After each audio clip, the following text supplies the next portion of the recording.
एक छोटे से गांव में जहां सब लोग एक दूसरे को नाम से जानते थे, वहां रहता था रमेश समोसे वाला। उसके समोसे इतने मशहूर थे कि गांव से लेकर शहर तक लोग उसकी दुकान पर आते। रमेश हमेशा मुस्कुराता रहता और हर ग्राहक से कहता। साहब, पहला समोसा दिल से बनता है, पेट से नहीं।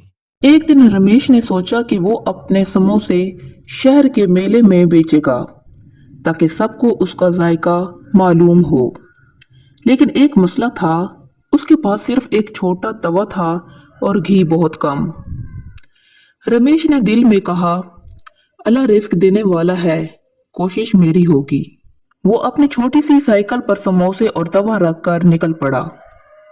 रास्ते में बारिश शुरू हो गई, तवा गीला हो गया, समोसे ठंडे और कपड़े भीग गए।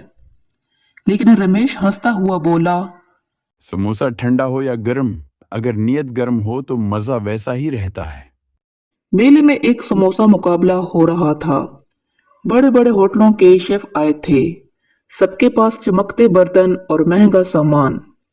रमेश के पास सिर्फ एक तवा, पुराना चम्मच और बहुत सी दुआएं थीं। जब जजेस उसके पास आए, रमेश ने हंसकर कहा, साहिब, मेरा समोसा दिल से बनता है, चम्मच से नहीं।